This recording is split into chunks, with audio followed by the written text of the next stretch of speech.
As you all know, I love finding clips of these prospects and showing them to you. Some of these are players working out, doing off-season activities. Whatever I find, I share with you. I got a short one of Hendon Hooker throwing the ball, working out. Not the biggest clip in the world, but it's something. As you know, tore his ACL latter part of the season a few months ago. He's on the come up right now, coming back from that injury, and it's good to see at least some sort of clips. He's not running around with the football or anything. Looks like he's on one knee, he's tossing the ball, but it's something to look at here.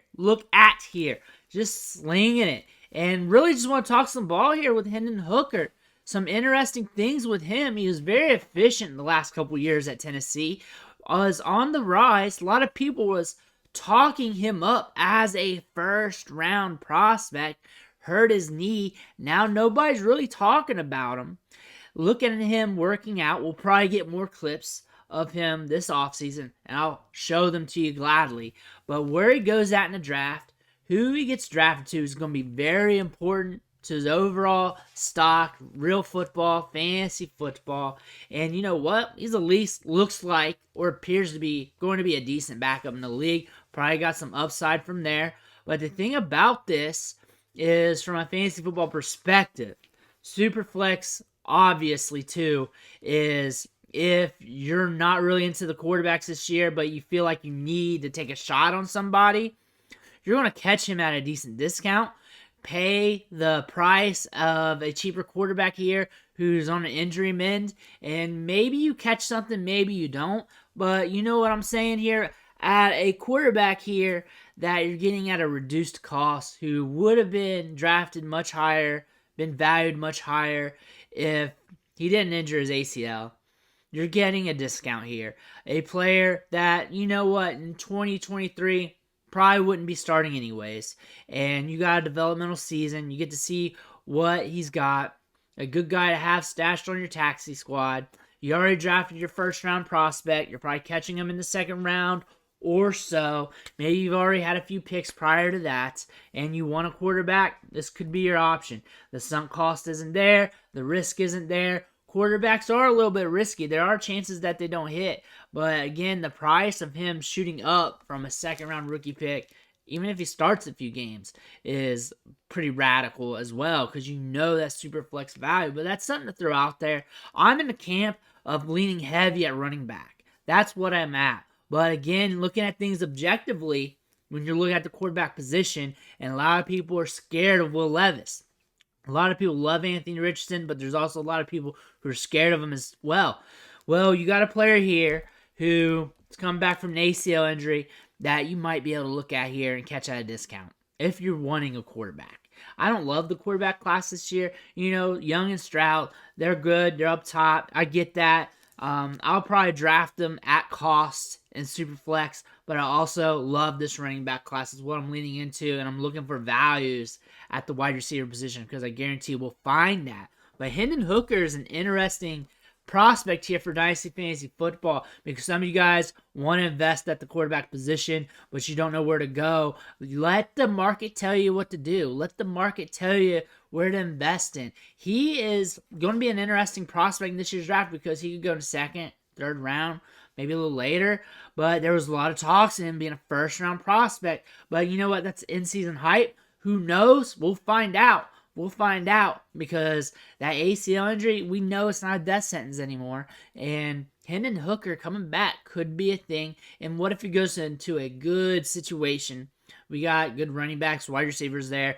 Good chance for him to develop. And you know what? Maybe he does get his opportunity sooner than later. And maybe he's just in a good spot. Maybe this year of him sitting out is good for him. Gets to learn the offense, gets to learn a new scheme, then integrates into the offense, develops into the offense, and really helps him going forward. Instead of him getting drafted into a situation where he's expected to compete day one, expected to be the guy, he can really learn, take his time, and maybe this helps him. He was efficient at Tennessee. He did do some good things there. Tennessee, before he started doing great things, they were called one of the worst SEC schools in the South. They were laughable, and now things are turning around for them, and he has been a good quarterback through college. It might be just a good college quarterback, but at the price of admission, it's really there for him. And he's a good guy to look at because the sunk cost is not going to kill you. That's the one thing to look at, the cost to get in there, the price of admission. If it's cheaper, if the odds are just as likely, maybe you just need to dance with that. Again, Dynasty Fantasy Football, rolling back to there. It's Superflex. You already got your first round pick in. Maybe you got another pick in or so in. Now you're wanting a quarterback, and you're scared of Will Levis. You were scared of Anthony Richardson. You couldn't get Bryce Young. You couldn't get C.J. Stroud. Latter part of second round, middle part of second round, early part of second round, wherever he's going per ADP in that points, and you're at that spot, you're ready. You know what? You're not in love with the running backs, or you could catch a running back later. Say you got more picks in the second, couple thirds or whatever. You're not in love with the wide receivers. You're good at wide receiver, but you really want a quarterback to invest in. He might be a good guy to look into. He might be. Really depends on where he goes in the draft. Really depends on what happens. But speculating here with what we got right now and what was talked about him prior to the injury, we might catch a quarterback here with some good draft capital, some all right draft capital per this injury that he has, that he's coming back from.